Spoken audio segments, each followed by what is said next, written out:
Hello and welcome to Idyllic.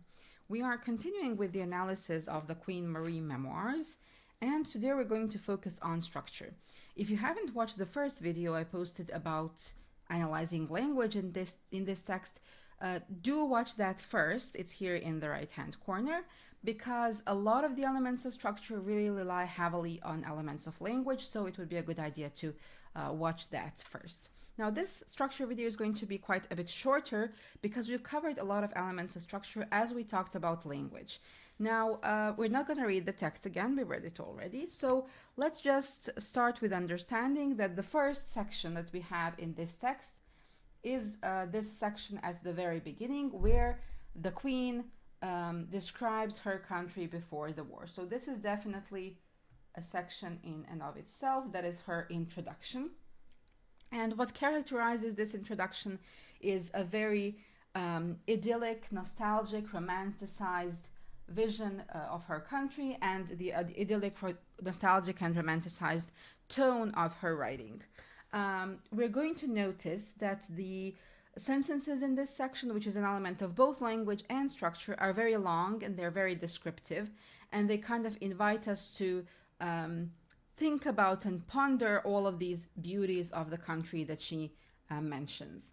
Now we are going to understand that she uses repetition or anaphora, I see, I see, I see, and the purpose of this, if we're talking about structure, is to unite this entire section, to show really that this is one part of the text, and also to show all of these images one after the other in a repetitive and rhythmic tone that she just piles the images one on top of another. Of course, again, as we mentioned last time, it's a tone of peace and abundance. Those are the prevalent emotions and prevalent states that we have here. So we already mentioned the purpose of this introduction is to make us emotionally invested, to show us that this is something that is important. This country is truly beautiful, and it is a great pity and a disaster for something this beautiful to be destroyed. So after offering this kind of cinematic and panoramic view of the country that we now become emotionally invested in, we have the super important single sentence paragraph that we already discussed. So the point is that this is the turning point in the text.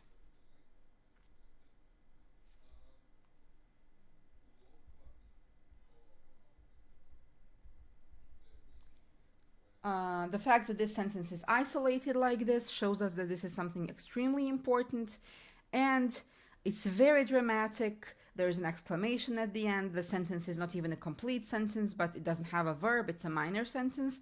And all of that actually mirrors the abruptness of war. So we are completely, suddenly, unexpectedly taken aback by this short sentence after a list of these long ones, in the same way that the people were taken aback by the fact that war had erupted in their country. Then the next section, and we spoke about this when we analyzed language, is the part where the beginning of the war is described. So we have her again, she continues with the I see, because this element of excitement and of positivity has not yet been lost. So she reflects that in her language. The people are still ardent, they're still happy, there's lots of enthusiasm, so the tone of this part is enthusiastic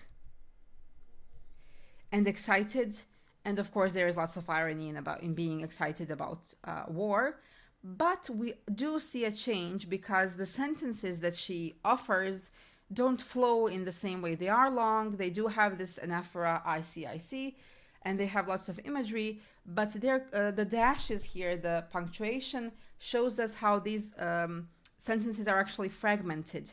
And she is giving us lots of different fragments, one on top of another, and these fragments mirror the change in tone. So from harmony and something that works as a unified whole, this country that they had has now been fragmented, and there is a lot more chaos in the sentence structure itself, and of course chaos reflected in real life.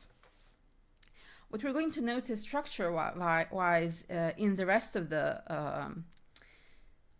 text is the fact that she's constantly switching between the personal and the collective. So that is a shift in narrative scope and a shift in her voice. So she's moving from something that is collective, that refers to everyone, that showcases everyone's suffering of all the people in the country, where she is actually an observer.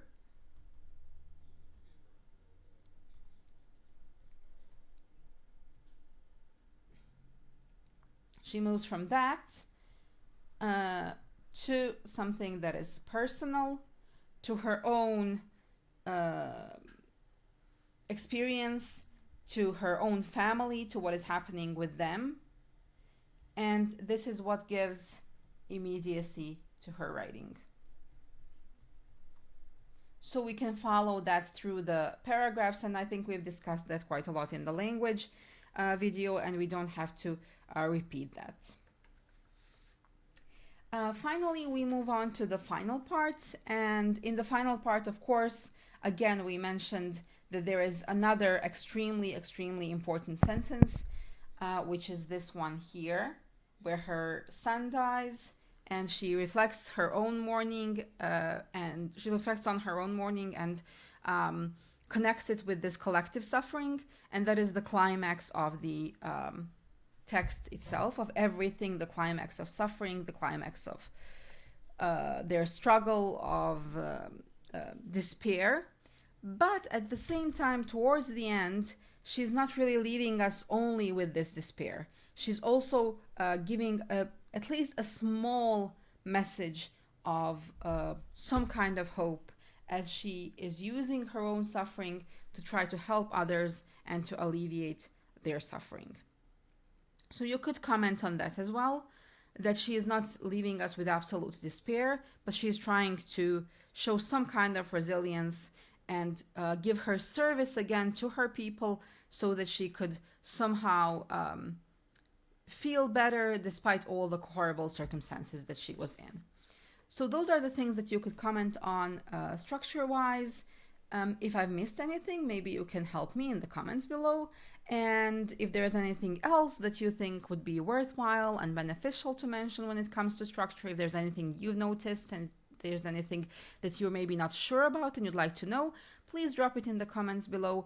Subscribe to be the first to see the next video, which is going to be on form, and share the video with your friends, teachers, and other students. Happy exam season, everyone!